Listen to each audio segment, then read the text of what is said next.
les attentats notamment. Et c'est la raison pour laquelle M. Hamid Salmi va intervenir sur ce processus. Enfin, il expliquera avec moi, donc il est hypnopsychiatre. Il va nous parler de la déradicalisation avec son approche clinique et l'approche la plus précise de son intervention, c'est de la radicalisation à la médiation des mots.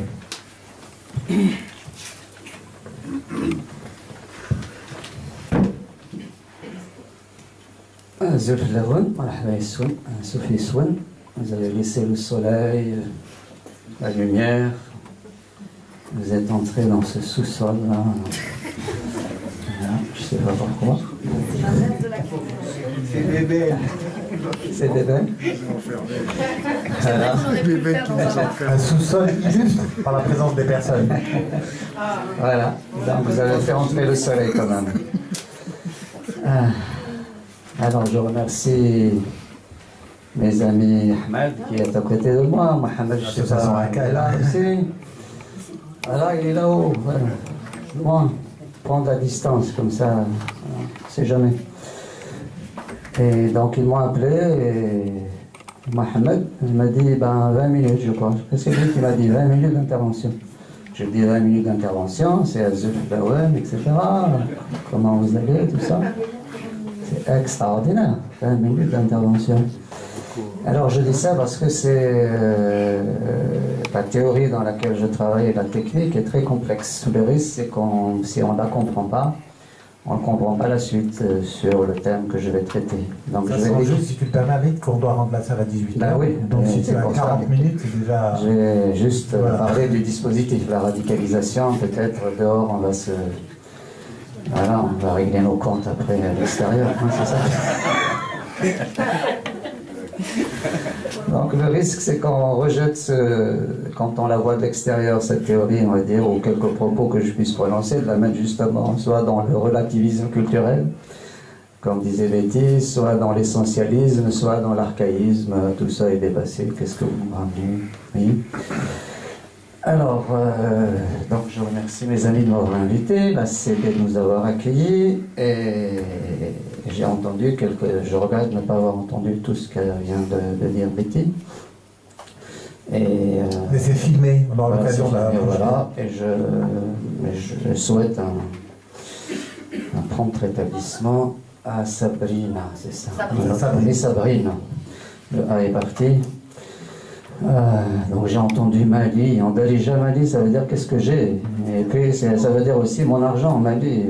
Alors entre qu'est-ce que j'ai et Mali, il doit y avoir un lien, je ne sais pas lequel. Alors pour que vous me posiez parler, donc j'ai des amis ici devant moi qui sont venus, que je salue particulièrement. Mais il y a d'autres personnes qui ne me connaissent pas et pour qu'on ne me pose pas la question à la fin, c'est-à-dire qui vous êtes, d'où vous venez, etc. Vaut mieux que je me présente, ce que je fais toujours. Donc je suis né en Kabylie, en Haute-Kabylie, pendant la guerre. Donc j'ai vécu la guerre comme une partie de mes amis qui sont là, qui sont dans la même classe d'âge que moi. Ce travail n'a pas été fait. L'enfant dans la guerre en Algérie, les enfants kabyles dans la guerre, c'est quelque chose qui doit être un jour... travailler. Donc j'ai vécu cette guerre-là, mais j'ai vécu aussi dans un monde extrêmement traditionnel, dans l'ancien monde qui commence à s'effriter à partir. Donc j'étais fabriqué dans le moule kabyle, dans ce modèle-là, dans cette éthos de la Kabylie de l'époque, effracté par la guerre, par la présence des militaires, donc la frayeur, les bombes, la poésie, la solidarité. Tout ça est en moi, c'est une véritable préhistoire. C'est pour cela qu'aujourd'hui j'essaie de fabriquer un peu de paix là où je suis, autour de moi. Ensuite, il y a eu un déracinement précoce où je suis parti rejoindre mon père en Oranie. Donc là, c'est une autre strate. Et c'est ce qui m'a permis, ce déracinement précoce, que j'ai essayé de transformer cette blessure en ouverture. Et c'est ce déracinement qui m'a permis de comprendre les enfants dits de seconde et troisième génération. Sinon, les parents disent, mais qu'est-ce qu'il a, Rachid, Mamadou? Il a sa chambre à lui, il a ses baskets Nike, il a l'école à côté, alors que moi, je partais avec quelques morceaux de galette. loin, travailler dans les champs, aller loin à l'école et revenir, et même comme ça, j'aidais mes parents, etc. Et donc il dit ça dans les consultations, et Mamadou, Rachid reste sidéré en disant « Ah oui, on n'est rien, nous, ils se sont culpabilisés ». Jusqu'à ce que j'intervienne et je dis « Ben oui, il a tout ça, ici, oui, mais qu'est-ce qu'il a perdu là-bas? Toutes ces fêtes dont on m'avait parlé tout à l'heure, il les a perdues.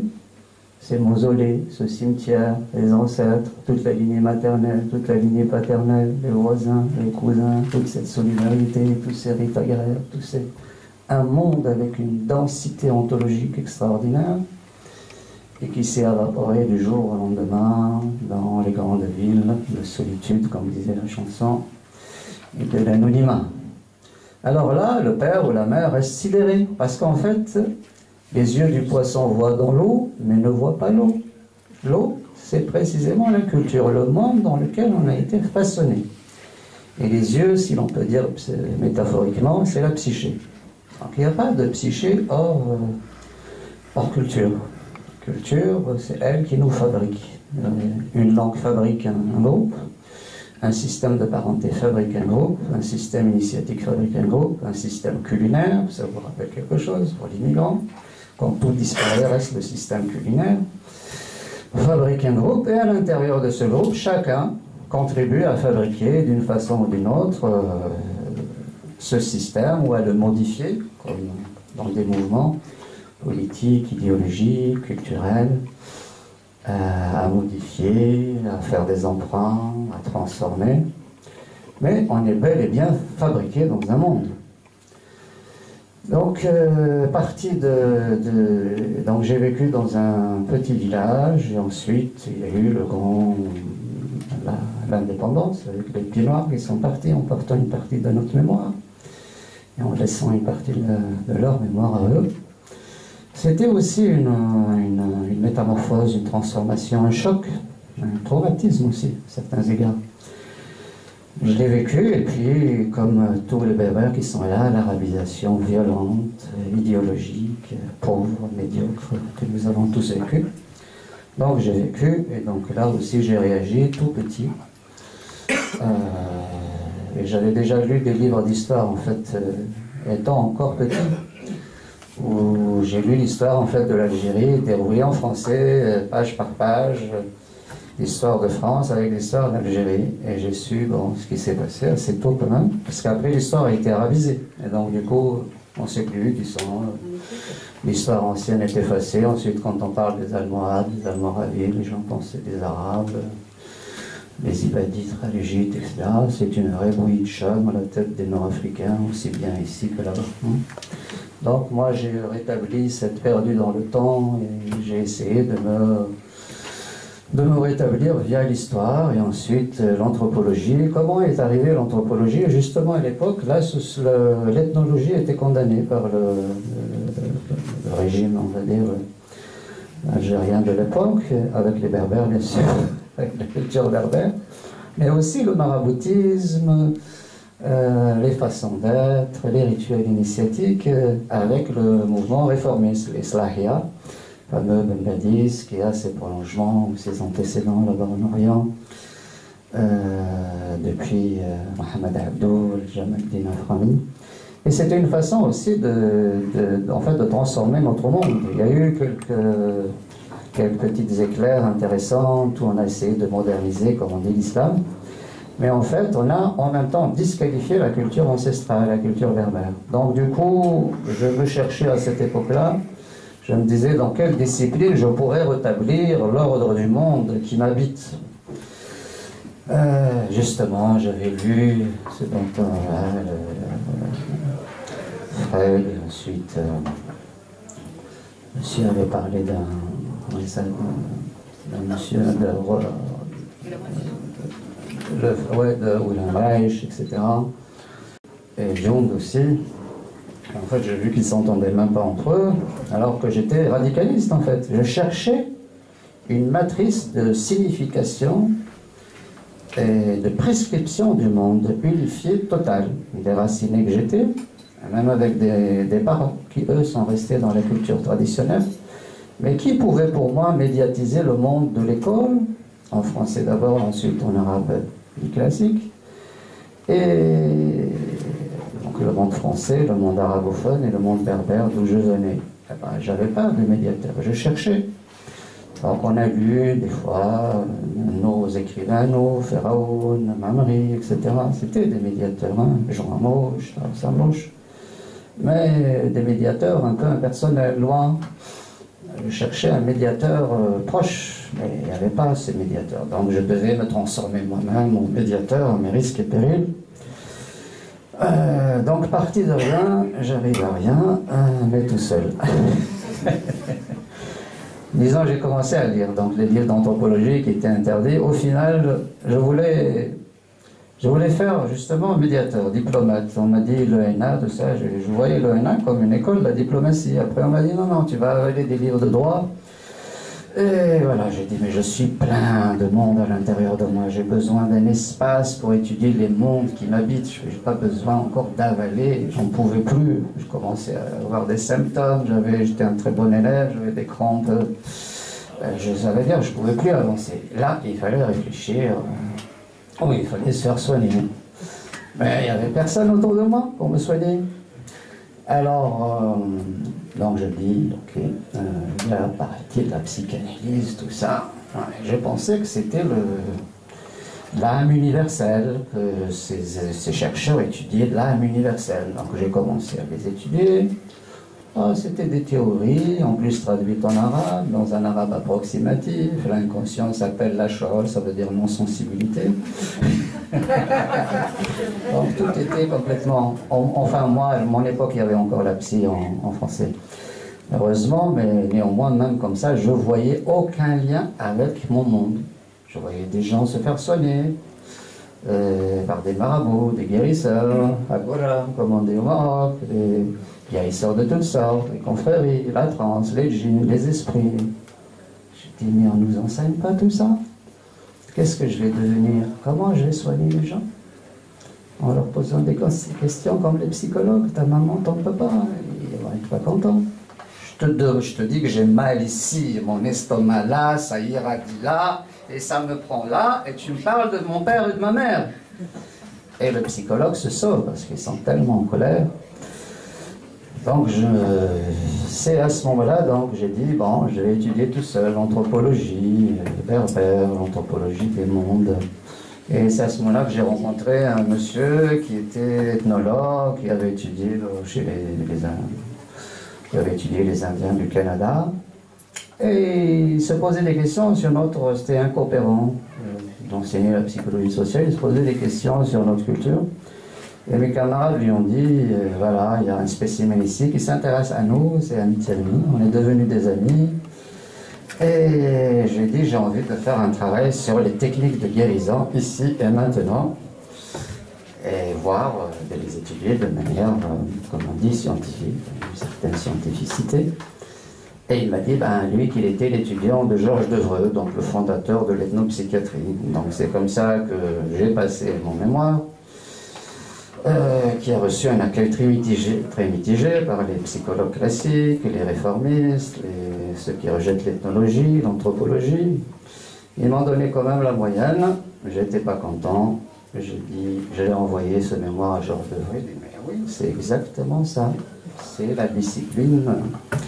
Donc c'est comme ça que j'ai débarqué en France, à Antony, chez Georges Devreux, qui m'a fait passer un test, pour voir, on ne sait jamais si j'étais psychotique, mais comme j'étais assez intelligent, j'ai pu passer clandestinement, aussi psychotique que j'étais.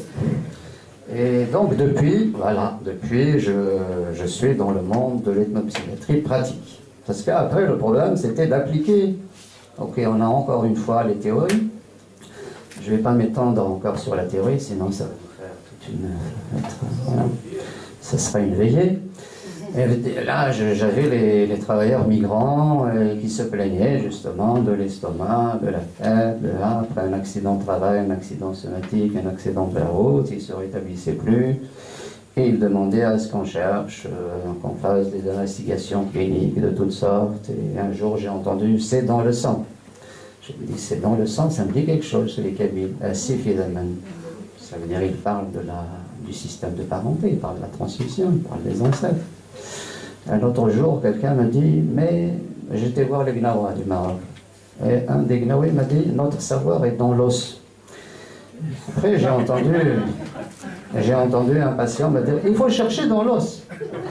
C'est-à-dire, encore une fois, il faut chercher dans la vérité, qui est la vérité de notre monde. Mais comment faire? Alors, dans ma tête, c'était, il faut un groupe, il faut la langue, il faut... Et j'avais tout ça. Comme en plus, j'ai vécu dans le magasin de mon père, si l'on peut dire, qui était une interface entre le monde du dedans, du dehors. On partageait les sagesses, les sentences, les savoirs traditionnels. J'avais accumulé tout un savoir en berbère et en darija. Et j'ai aussi fréquenté Mohamed Al-Koun, la Sia Farbi, qui est parti. Donc j'avais étudié très très tôt aussi son œuvre. Donc j'avais tout en fait au niveau savoir. Maintenant, comment le déployer dans le travail? Donc, je dis, il faut un groupe, il faut un cercle, il faut plusieurs psychothérapeutes, il faut un interprète, il faut etc. Mais qui n'interprète pas que les mots, qui interprète les systèmes de pensée. Et il faut que le diagnostic et l'étiologie, c'est-à-dire la causalité auquel on réfère un mal, une malheur, une malchance, soient symétriques. Et si quelqu'un dit schizophrène et l'autre dit possession, il faut que ce soit symétrique. Il ne faut pas que l'un disqualifie l'autre, sinon c'est perdu, c'est foutu. Et donc il fallait créer quelque chose comme ça. Et au même moment, parce qu'il y a des synchronicités, mon ancien ami et camarade de classe avec Devreux, qui s'appelle Toubi Nathan, avait les mêmes pensées. C'est comme ça que nous avons créé la consultation d'Avicenne, là où la vie est saine. Je ne sais pas si elle est toujours, mais... et c'était ça exactement. C'est un peu tiré par les cheveux, c'est ça? C'était autour de le cercle, la langue. Je me suis installé et je reçois les premiers ouvriers, beaucoup d'Algériens, beaucoup de Kabyles. Et là, j'étais chez moi. J'étais dans une synagogue, dans une mosquée, dans une assemblée de village, dans la montagne, dans le magasin de mon père, donc tous les endroits, au cimetière, partout, donc tous les endroits, l'endroit où on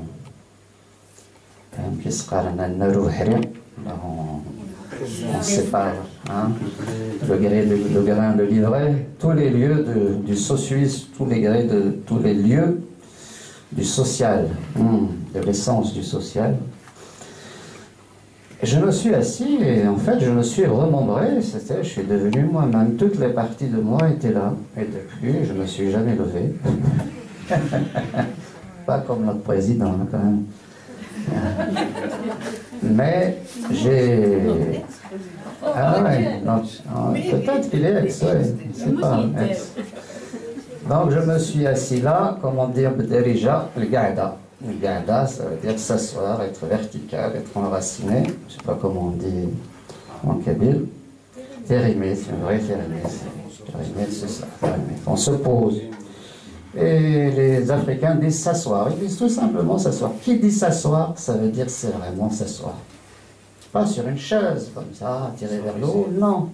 En connexion avec les forces de la terre, telluriques de la terre, avec les forces chtoniennes, comme dans le Duende des Andalous, vous savez, le Duende. Chez eux, un chanteur, un artiste, il n'a pas le Duende. Il peut être habile, il peut avoir une dextérité extraordinaire. Les Espagnols, Andalous, ils l'écoutent et puis ils se détournent, comme vous risquez de vous détourner peut-être. Il n'a pas le Duende. Donc il n'a rien. Il a que du savoir. Alors voilà, il faut s'asseoir. Alors le problème, maintenant, je reçois tout le monde. Et je ne suis pas dans une position idéologique, je suis dans une position de médiateur. Et puis je peux avoir toutes les idées, toutes les vérités, toutes les idéologies personnelles.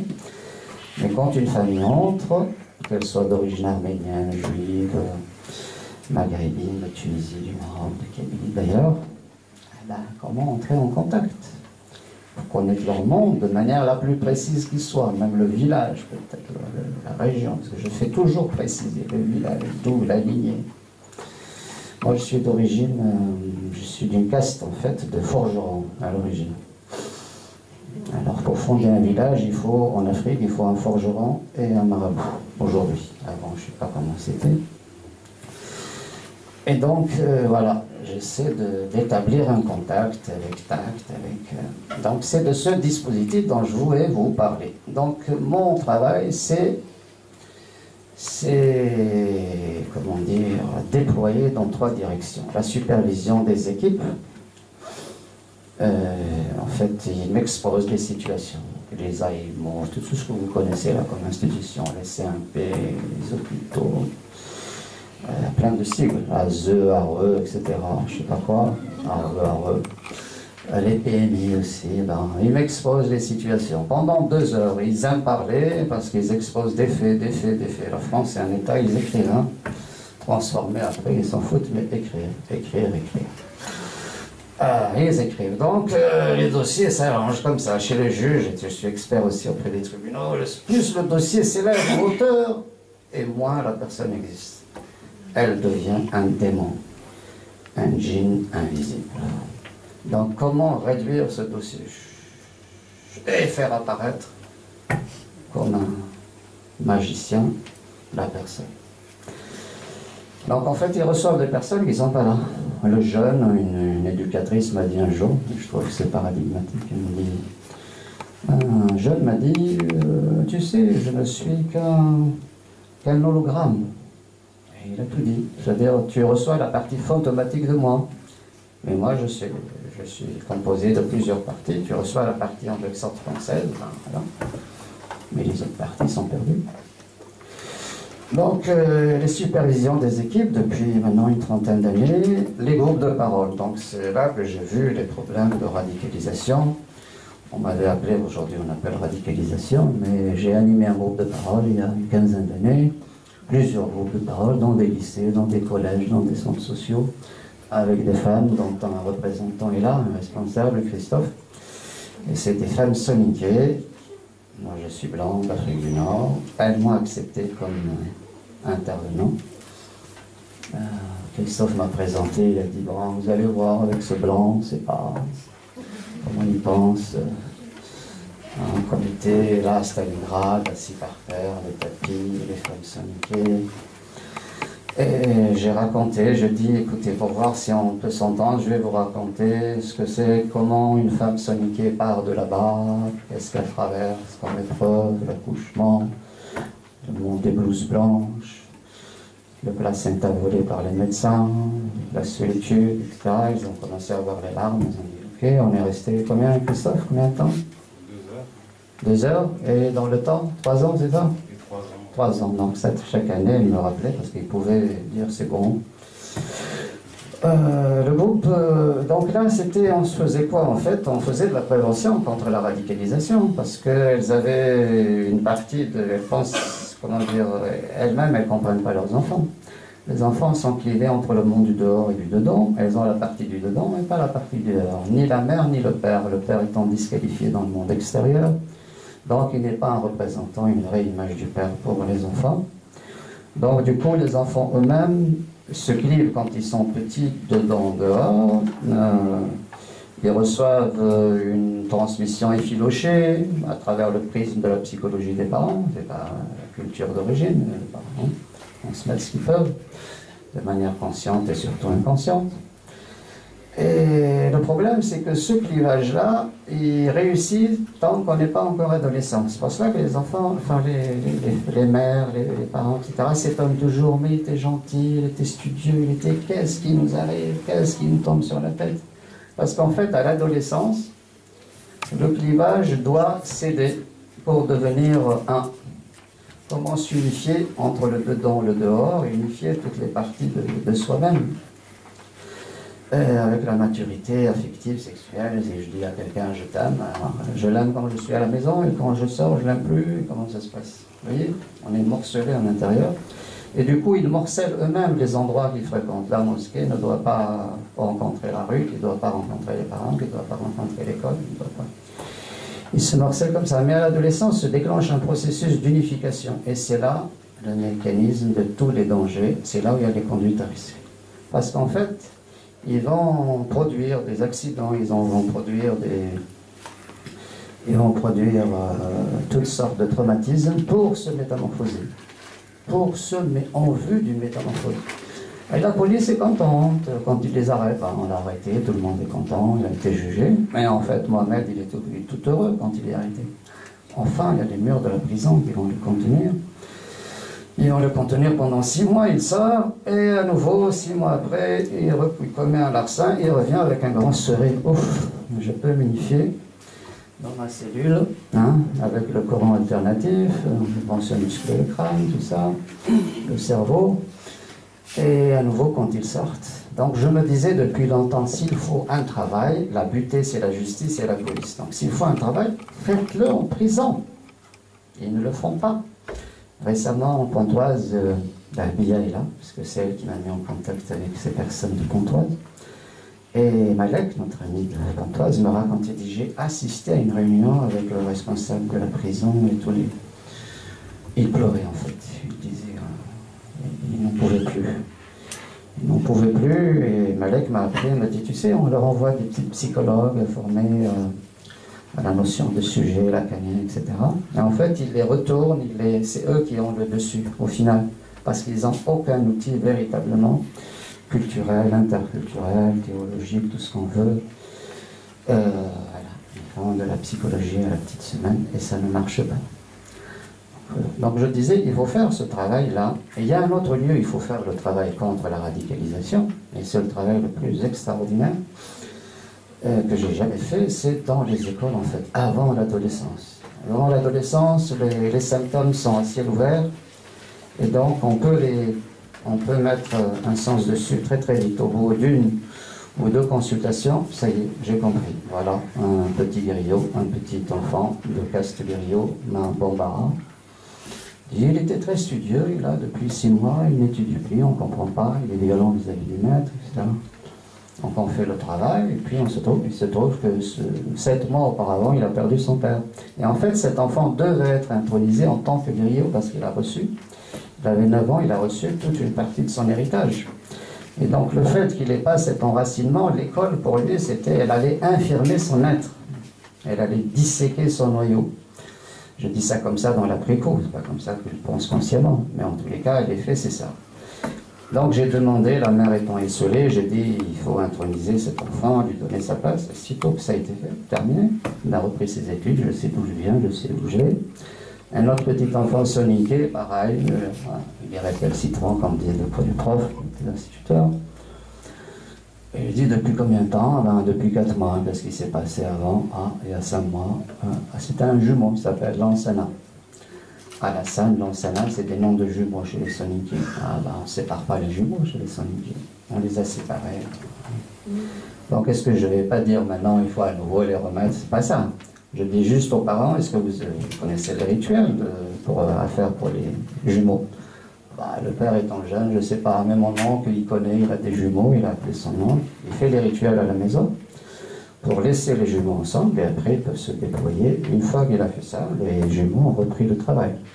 Ça vous paraît un peu simpliste et miraculeux, mais en réalité on fait le travail aussi, hein, psychique, le lien avec les parents, etc. Mais en fait, voilà le travail à faire contre la radicalisation, dont je n'ai pas encore parlé, à peine à travers le clivage, c'est de le faire avant l'adolescence. Et si c'est après, le faire là où les gens sont arrêtés, là ils sont contraints, logiquement, de s'arrêter et de faire ce travail. Donc depuis quelques mois, on m'a demandé de travailler avec des familles à la fois franco-françaises, donc là c'est un autre monde, et des familles maghrébines, tchétchènes, d'autres. Donc là en fait c'est sous le sceau à la fois de la confidentialité d'un thérapeute, mais aussi du secret de... Donc je peux pas... Je vais vous dire juste quelques éléments importants. Quand il s'agit de familles françaises, en fait, ce que j'ai remarqué, les grandes lignes, en fait, c'est des femmes esselées, seules, et donc l'absence de la figure du père. Parti, avant, la figure du père complètement fantomatique ou morcelée, et j'imagine comme une mère sur une barque avec son fils. Elle a un seul fils unique, ils partent comme ça, ils se chamaillent, ils se comme 2 enfants. Alors comment faire grandir la mère maintenant pour qu'elle devienne une mère? Comment faire grandir cet enfant pour qu'il y ait la figure tierce d'un père possible? C'est ça que je fais avec eux. Des fois, c'est des familles qui appartiennent à des couples issus de couples mixtes, culturellement et religieusement mixtes. Et vous le savez ici, celles qui ont défrayé la chronique, parfois, elles appartenaient, il y avait une qui avait défrayé la chronique. Et renseignements pris à travers les journaux, j'ai su que son père était un juif, du Maroc d'ailleurs, militant, et sa mère est une kabyle, convertie au christianisme. Qu'est-ce qui a été... c'est des jumelles, je crois, en plus, c'est deux sœurs, en fait, vous vous rappelez, dans un collège. Et du jour au lendemain, de pied en cap, elle trouve un autre chemin autre. La difficulté, c'est l'identification, justement, à cette figure du père pour les... Je reviens en Iran. Donc, je disais, il ne dispose pas de l'autorité qu'il a dans son monde à lui. Et comment s'identifier à une figure du père comme ça, fantomatique, avec l'idée que cet enfant a reçu des injonctions permanentes, paradoxales, rester africain et devenir français. Ça veut dire, si je réussis, je passe de l'autre côté, hein, je deviens, je ne sais pas qui. Vous connaissez les gens célèbres, ils sont partis de l'autre côté. À un moment donné, avec Jospin, on disait, il faut qu'on mette les images de ceux qui sont célèbres, qui ont réussi leur vie. Mais ceux qui ont réussi, ils sont de l'autre côté. Ils sont hors d'atteinte. Et donc, si je réussis, je deviens un autre. Alors, je préfère rester dans mon quartier, tranquille, et ressembler un peu à mon père, rester dans mon quartier. J'ai un médecin, radiologue en consultation. Il disait que quand il allait dans son quartier, c'est ses frères eux-mêmes et ses copains qui le rejettent. Il dit, vas-y, toi, t'es médecin, qu'est-ce que... Ça n'a rien à voir avec nous. Double solitude. Il me racontait son itinéraire. En fait, c'était un enfant de harki, donc fantasmé par sa mère comme le sauveur, etc. C'est ce qu'il a fait. Donc, il est devenu robotisé. On y va. Je meurs ou j'accède à l'autre monde. Je franchis l'horizon de l'autre côté. Donc, il me décrit comment il mettait tous ces textes comme ça sur un fil, comme Cathy Destine.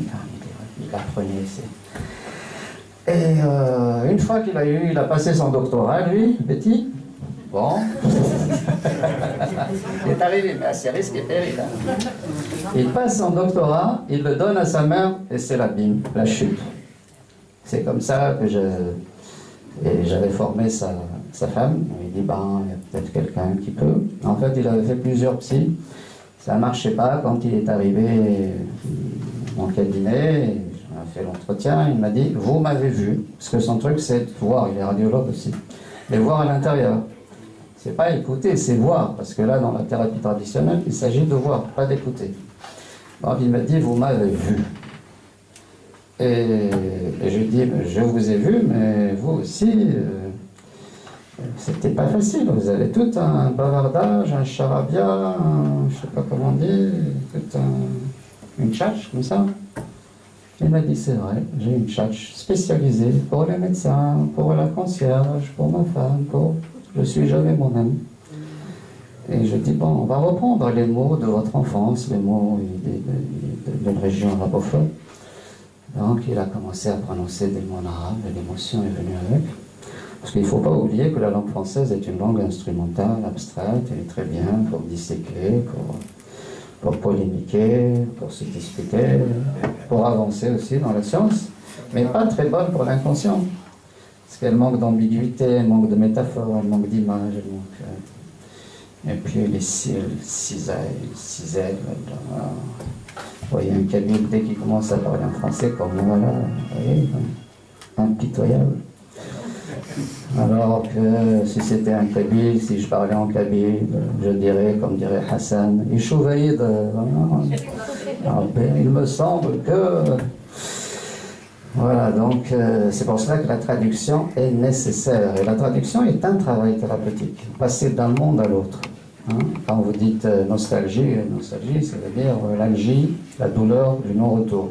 C'est un diagnostic qui a été fourni par un gardien, par un médecin qui travaillait avec les gardiens suisses du Vatican. Comme des Kabyles, à un moment donné, ils ont eu la nostalgie de leur montagne. Ils ont déclenché une maladie qu'il a appelée la nostalgie, qui est entrée dans le langage littéraire. Mais à l'origine, c'est un diagnostic. Et si vous dites Wahsh Darija, ça veut dire quelque chose d'autre. Ça veut dire qu'à force de rester seul, je suis devenu un wahsh, un monstre. Il est différent de uns, insan, uns. Je suis devenu un monstre à force de rester seul, de manger seul, etc. Donc quand je rentre dans une famille, d'abord la première prescription, je leur prescris de manger déjà ensemble. Et des fois, je mange avec eux. Une fois que je risque de ne pas être envoûté, empoisonné, etc. Si le travail n'est pas encore bien fait, je risque d'avoir des nausées et tout. Hein. Donc il faut que le travail soit assez avancé pour que ce soit digeste. Parce que des fois, ils veulent m'inviter prématurément. Et je dis non. Wallah, dès que tout le problème se régler, on va manger ensemble, etc. Il ne faut jamais manger prématurément ou boire avec quelqu'un qu'on ne connaît pas. Les Marocains, ils connaissent bien ça. Hein. Ouais. Le thé, ils le préparent devant vous pour dire qu'ils n'ont rien mis dedans. Ils sont intelligents. Voilà. La circoncision va tomber. Il sait que je suis déjà circoncisé. Ça ne pose aucun problème. Et voilà. Peut-être c'est l'idée d'Ahmed, c'est de... Vous allez me poser des questions, on va continuer sous cette forme. C'est la forme des questions. Donc revenez maintenant que je vous ai décrit plutôt le dispositif. Maintenant on va entrer dans la radicalisation, si vous voulez, via des questions. Merci pour votre attention. Merci beaucoup, Ahmed Salmi.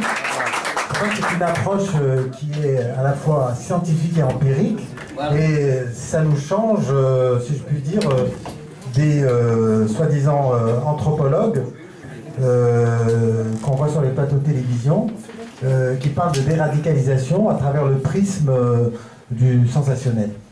Donc, hein, c'est un peu ça, je pense. Hein. Donc, Ahmed, il m'a aidé hier parce qu'il m'a téléphoné. Alors, j'étais en train de me reposer. Moi aussi. J'étais avec Medjin, il m'a appelé, il m'a dit voilà, qu'est-ce que tu vas raconter, tout ça, parce qu'il faut faire attention, on n'a que des athées, des gens qui boivent du thé, des gens qui boivent du café. Donc, du coup, il m'a aidé à élaborer un peu. Voilà. Oui, je voulais dire par rapport à... J'avais pensé à ces questions dont on avait parlé des médias, c'est qu'ils mélangent tous les niveaux. Tout le problème, c'est dans les articulations. Et la France, elle est malade au niveau des articulations. Elle est malade au niveau des articulations. En Afrique du Nord, quand on est malade autour des articulations, c'est un démon, c'est un djinn. Si vous avez mal aux articulations avec des fourmillements, des nausées, avec une température inversée, les pieds froids et le front chaud, ce qui arrive souvent aux femmes, sans pas pour autant posséder, si c'est qu'un seul symptôme, si vous avez les 3 ou 4 symptômes, c'est un djinn. Or, la France est habitée par les djinns. C'est pour ça qu'on ne m'invite pas dans les médias. Vous imaginez leur parler comme ça? C'est impossible. Ils ont raison, en fait. Alors, les questions, s'il y a des questions à l'adresse de M. Ahmed Salmi.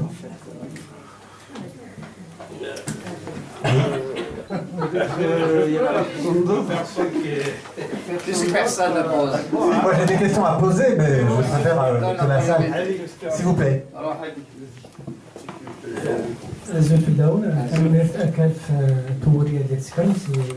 Des interventions très intéressantes. J'ai une toute petite question qui est simple, c'est qu'au faire. Parce que quand on parle de la radicalisation, c'est un élément culturel. Ce n'est pas propre à la France, ce n'est pas propre à l'Afrique du Nord. C'est-à-dire c'est quelque chose qui touche l'Asie centrale, l'Afrique du Nord, le Moyen-Orient et des communautés soi-disant musulmanes en Afrique. Qu'au faire? Parce qu'il me semble que le défi est immense. Tellement. Donc, que faire au niveau de la théologie, au niveau de la géopolitique, au niveau de la sociologie, au niveau... Ça, c'est des niveaux dont on peut parler, dont je ne suis pas spécialiste, mais que je connais. Donc, il y a un niveau que Betty a abordé. Maintenant, je vous dis, au niveau de la thérapie, c'est ça qu'il faut faire. C'est des groupes de parole pour réactiver la culture traditionnelle. Elle est perdue chez les... Donc, quand les enfants sont totalement à l'adolescence, ils doivent s'affilier, parce que c'est là où ils sont susceptibles de fonder une famille. Hein. Ils sont mûrs, effectivement. Voilà. C'est là qu'il faut intervenir pour favoriser la transmission et la médiation entre les mondes. Parce que c'est ça, le titre, c'était la médiation entre les mondes. Il y a une guerre de titans dans leur... je parle des migrants d'abord, hein. Ils ont une guerre de titans à l'intérieur d'eux, à l'insu de tous. Une fille peut se poser, une migrante des banlieues, à l'adolescence, peut se poser la question, à qui appartient mon corps, à qui appartient ma sexualité, à qui appartient mon être. Si elle n'arrive pas, elle ne se pose pas les questions de manière abstraite, philosophique, comme je le fais. Elle les pose à travers des actes. Elle va devenir, elle va mettre le voile, elle va devenir anorexique, elle va devenir boulimique. En tous les cas, c'est des problèmes, elle va les résoudre. Elle va choisir des symptômes, l'alcool, parce qu'il y a une circulation, drogue, argent, alcool, intégré. Tout ça, on passe d'un monde à l'autre, à ce niveau-là. Hein. Donc à un moment donné, elle va, si elle traverse une crise comme ça, elle risque, elle peut être happée par la prédication, Internet, etc. Parce que surtout chez eux, quand il y a déjà une atmosphère incestuelle dans la famille, un manque de loi, un manque de la figure du père, au sens psy, etc., elle peut chercher la pureté de manière cruelle. J'ai écrit un petit article là sur Facebook autour d'une situation, justement, où la personne était dans la recherche de la perfection à mort. Un bon Indien est un Indien mort. Donc elle s'est purifiée parce qu'elle a vécu de la violence et pas de l'incestueux, mais de l'incestuel dans la famille, avec une violence exercée sur elle par le père, depuis la toute petite enfance, qu'elle n'a jamais divulguée, dévoilée à personne. Donc, pour répondre à la question des groupes de parole, après je peux vous dire comment ces groupes de parole, parce qu'il y a des techniques, etc. Il ne suffit pas d'être ensemble et de parler, c'est pas ça un groupe de parole. Il y a des techniques, il y a des façons de faire. Prendre les symptômes qui se déclarent avant l'adolescence, c'est ça la prévention. Et après l'adolescence, quand on a affaire à la justice, à la loi, au lieu d'isoler les gens, de faire des psychologies individuelles, chercher des poux dans la tête des enfants, et faire des signes, que sais-je, ça ne sert à rien. Il faut, à un moment donné, faire des thérapies familiales. Mais des thérapies familiales où on va réactiver la transmission, mais aussi les traumatismes transgénérationnels. Et toutes les failles des traumatismes transgénérationnels. Quand quelqu'un est dans une recherche de métamorphose, ça peut être aussi une façon de se dupliquer. C'est-à-dire, il n'a pas d'ancêtre, il n'a pas de parents, il va chercher des figures archétypales qui sont le prophète, les compagnons purs, idéal, et mourir dans une terre pure et idéale. C'est une recherche cruelle de la pureté, du dépouillement, dans la solitude, ou avec un mécanisme psychologique qui s'appelle l'incorporation. C'est-à-dire, au lieu que ce soit l'introjection des figures parentales, il va incorporer, c'est-à-dire il va mettre à l'intérieur de lui de force des figures, quitte à mourir avec. Alors, si vous permettez, donc il y a des questions, parce que je voulais... voilà, si vous permettez, Hamid Salmi, si on regarde les actualités, il y a des questions qui reviennent chez le commun des mortels, qui voient que les salafistes ou les intégristes qui commettent des attentats sont passés, bien sûr, par cette phase de délinquance, après par cette phase d'islamisation. Bien. D'une manière pragmatique, comment se passe, si je peux me permettre, la déradicalisation? Est-ce une désislamisation, si tant est que ces jeunes donc ont été islamisés d'une manière radicale ou d'une manière, je dirais, traditionnelle? Et ils ont vécu dans un monde musulman qui n'était pas radical, qui était radicel autour des racines. Et en fait, la radicalité, c'est la recherche de la pureté, comme le nazisme, comme n'importe quelle idéologie fasciste. Donc évidemment, là, ils vont chercher les versets les plus violents, ils vont les interpréter de la manière la plus clivée, la plus dichotomique, la plus brutale, parce que le même verset peut donner des saints ou des assassins. Tout dépend du travail, à la fois du groupe, de ce qu'il projette sur le texte. Évidemment, le texte aussi, en soi, fabrique un monde. La psychologie du juif, la psychologie du chrétien, la psychologie du musulman sont différentes. À partir du même fond, il y a à chaque fois une version différente. Mais quand arrive la violence, à ce moment-là, le texte est interprété de manière... je veux dire, les ancêtres, mais j'ai vu mes ancêtres, j'ai vu mes grands-parents, mes arrière-grands-parents, ils n'ont pas vécu. Moi-même, j'ai vécu dans cet islam. qu'avant l'indépendance, qui était presque une projection du paradis. Après l'indépendance, il y avait la fraternité musulmane, le paradis. Je l'ai vécu réellement, dans l'enchantement. Et aujourd'hui, c'est un autre monde, c'est un islam totalement idéologique. Ça ne veut pas dire qu'au niveau de la théologie, il n'y a pas un travail à faire. Et il y a tout un travail à faire. Il y a toute une... alors ça, c'est charge aux théologiens, aux islamologues et aux chercheurs à faire ce travail-là. Alors, vas-y, une question. Ensuite, j'ai le micro. Excusez-moi d'abord. La plupart des terroristes qui se sont fait exploser ces derniers temps sont d'origine berbérophone. La plupart, à 99 presque %. Et on ne le dit pas. On ne le dit pas. Ah. Et comment est-ce que ça rentre en ligne de compte d'être amazighophone? J'ai bien dit amazighophone, ils parlent, c'est pas des arabophones ni de... Voilà. Alors, j'ai pas eu encore l'occasion de recevoir des berbérophones. J'ai reçu des Français, des arabophones, mais c'est vrai que j'ai vu par exemple le cas de fameux Molenbeek, c'est ça? Molenbeek, oui. Molenbeek, c'était... Abahoud, celui c'est vrai qu'il y a le nom, exactement. Qui est du SUS et qui avait absolument. Et une bonne partie d'entre eux, c'est des Rifains. C'est des Rifains, ils sont partis avec l'acquiescement et l'encouragement du roi pour justement désertifier, désamorcer, etc. Donc ils ont vécu déjà ce... Mais cette histoire-là étant tue, il y a des personnes qui règlent des comptes. Le traumatisme ancien, c'est comme si on a perdu de vue l'ennemi. Et on se détourne, comme les enfants par exemple, ils ne savent plus comment s'identifier du côté maternel, du côté paternel, du côté français, eh ben, ils choisissent d'aller ailleurs, à l'Amérique, d'aller je ne sais pas où.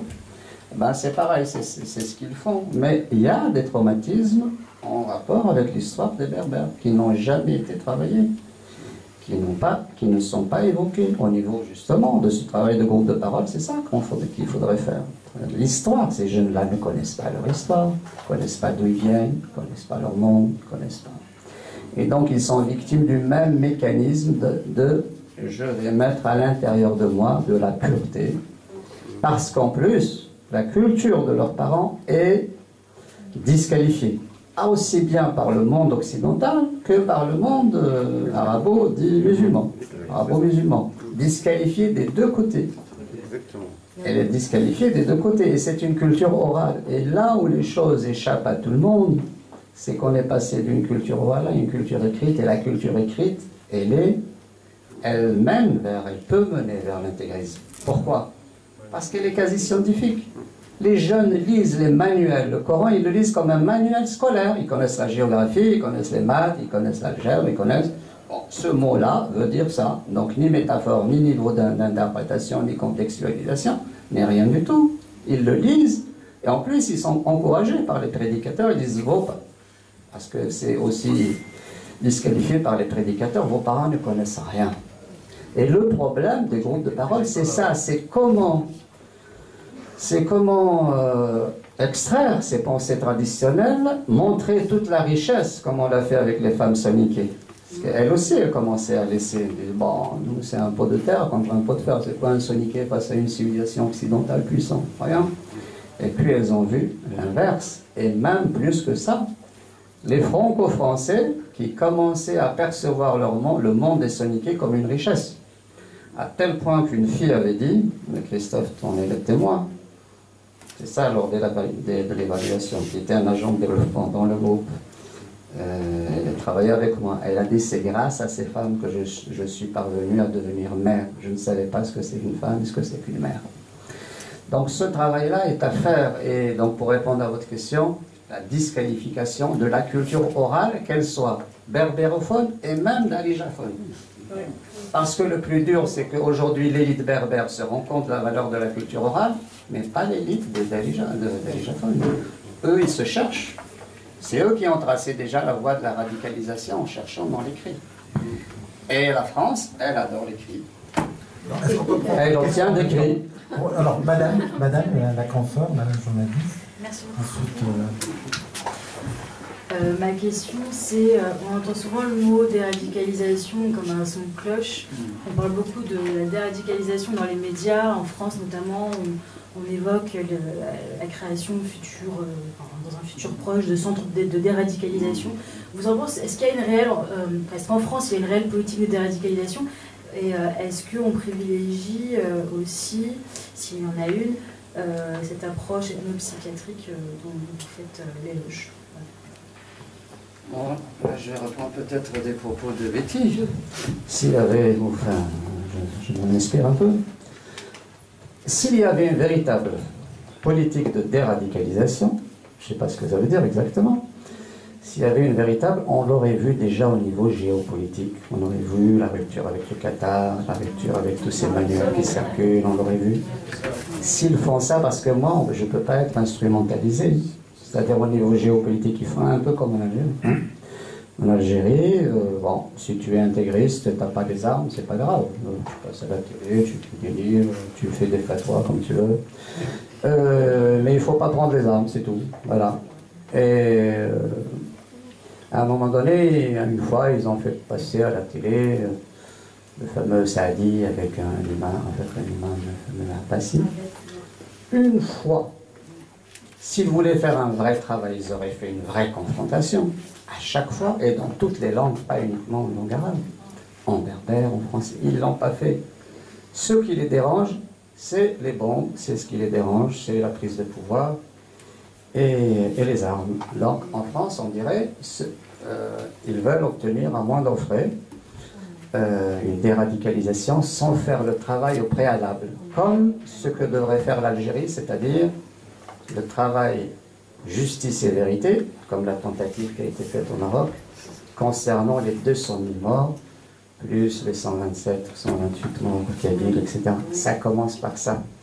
S'il n'y a pas ce travail, il y aura un traumatisme cumulatif et qui va surgir sous d'autres formes. Voilà. On prend deux questions, madame et monsieur. Ensuite, on doit rendre la salle, malheureusement. 18h. On va la rendre bouge pas la salle. Après. Il faut rendre la salle. Les clés de la salle. Bonjour, merci beaucoup. Moi, Acquis de droit. Je travaille sur le cinéma comme un lieu sur le cinéma algérien contemporain comme lieu de résistance au nationalisme et à l'islamisme en Algérie. Et je vous remercie beaucoup pour votre témoignage, je trouvais très intéressant par ailleurs. Moi, je me demandais si vous receviez beaucoup comme patients adultes des femmes, berbères notamment, ou algériennes. Et ensuite, deuxième question liée, je me demandais comment vous conjuguiez le travail thérapeutique sur le retour aux sources, les racines, la question du passé, etc., avec les limites, donc le patriarcat, les injustices, la question de la place, le frère aîné, etc. Donc peut-être pour faire le lien avec la première intervention.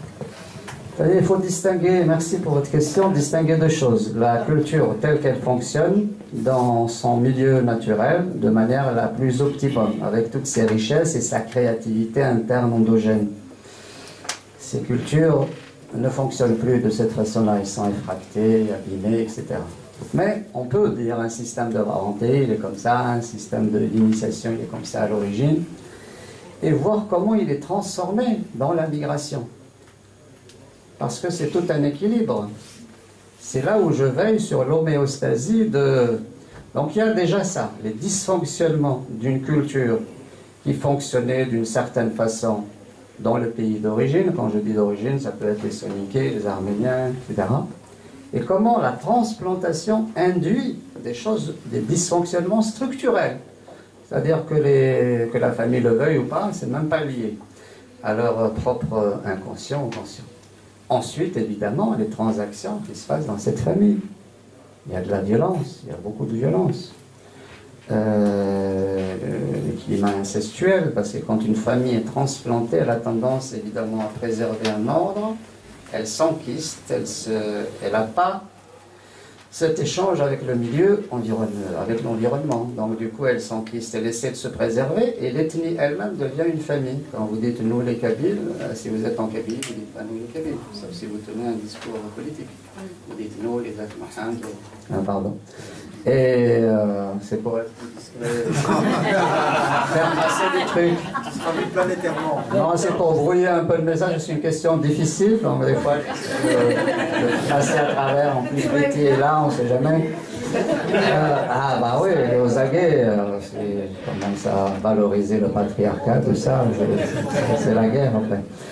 Donc je disais, il y a le dysfonctionnement entre la culture d'origine et les transformations induites par la transplantation. Et là j'ai serré tous les dysfonctionnements. Parce que chaque culture a ses propres dysfonctionnements. Ce n'est pas des dysfonctionnements universels. Un système matrilinéaire, et quand il est transplanté aussi, ici ça donne beaucoup de prostitution. Vous allez me dire pourquoi, c'est un autre débat. Mais ici en fait, si vous voulez dire... la faille la plus grande en fait pour la culture nord-africaine, c'est la figure du père qui est abîmée ici. Parce qu'en fait, le père, son autorité est renforcée par sa propre mère. S'il n'y a pas une famille élargie, où il y a une homéostasie, et puis aussi le rôle de la belle-mère. La belle-mère qui est décriée, rejetée, etc., mais qui joue un rôle très important pour empêcher les relations fusionnelles dans le couple. Donc vous imaginez, on ne connaît pas les femmes, on ne sait pas, vous vous retrouvez à deux, vous regardez, vous venez regarder la télé, qu'est-ce que je vais lui dire, la pauvre elle est dans la solitude, toi tu es dans la solitude, mais tu es habitué à parler au groupe des hommes, au groupe des femmes, à être porté, l'amour aussi, on trouve l'amour auprès de la grand-mère, auprès de la cousine, auprès de la sœur, et là, comme ici d'ailleurs le couple, toutes les projections sont dirigées sur l'autre, et il n'y a pas de belle-mère. Alors, dès que la belle-mère part, c'est ça que j'ai constaté. Il y a quelqu'un qui parce que la belle-mère, elle gère les conflits. Donc, du coup, ça empêche le couple de se hurler dessus, de se taper. Donc, c'est les deux familles, en fait, qui gèrent les conflits.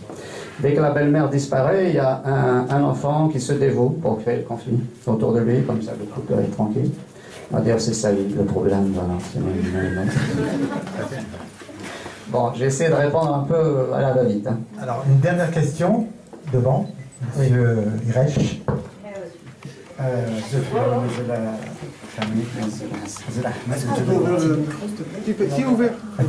Moi aussi, c'est pour être discret. C'est pour être discret, c'est passer des messages. Il est ouvert déjà. Pardon. Ouais. Je sais pas. En fait, tu as répondu déjà en partie à la question que je voulais poser depuis tout à l'heure. Mais comme disait un philosophe français dont j'ai oublié le nom, il disait « Quand je suis seul, je me rends compte que je suis mal accompagné ». Donc c'est un petit peu ce que tu as essayé de décrire quand l'ouache, qui se dit en darja, en berbère aussi, en tamazight, quand on est seul. Parce que,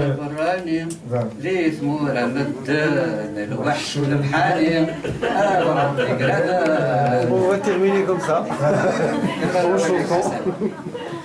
Donc, tu disais qu'on n'a plus justement les enveloppes de nos ancêtres et on se retrouve effectivement épluché. On n'a plus comme un oignon.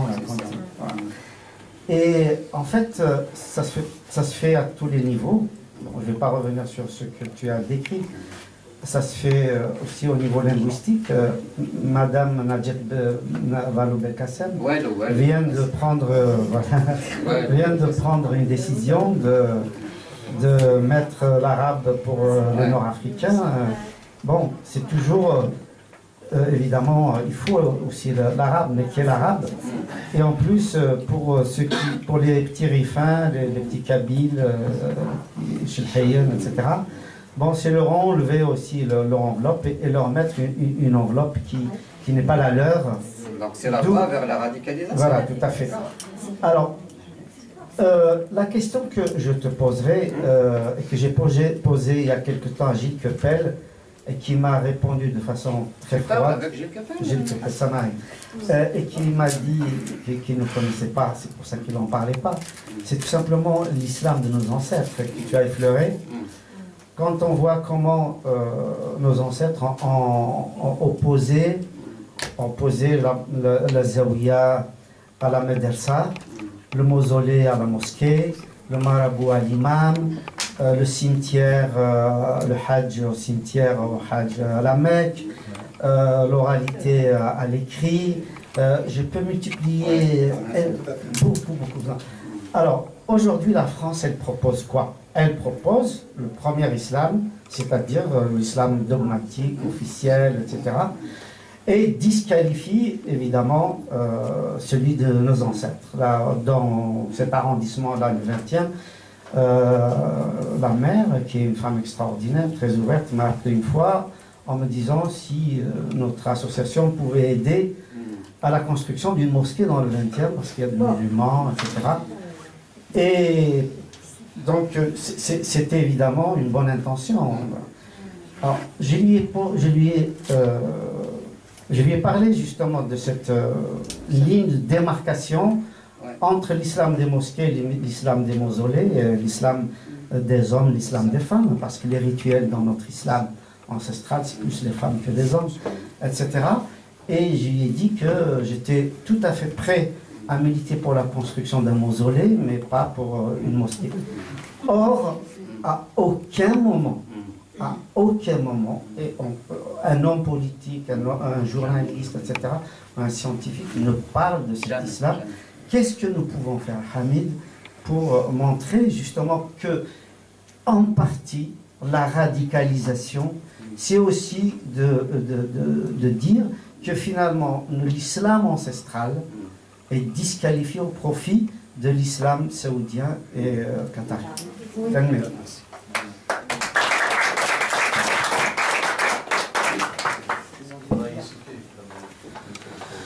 Merci Hassan. Hassan voudrait une autre conférence. On va la faire.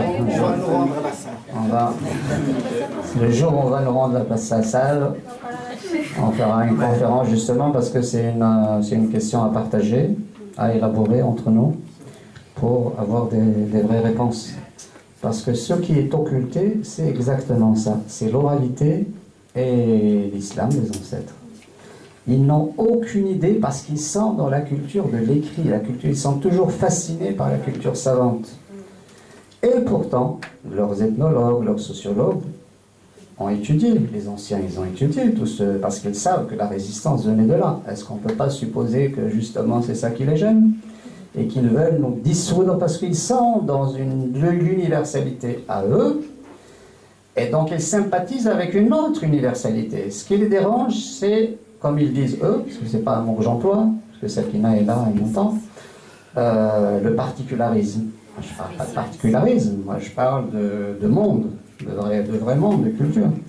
Donc pour eux, c'est le particularisme. Donc ils sympathisent, c'est l'universel qui sympathise avec un autre universel, sachant aussi, probablement qu'à terme, l'universel de l'un va se dissoudre dans l'universel de l'autre.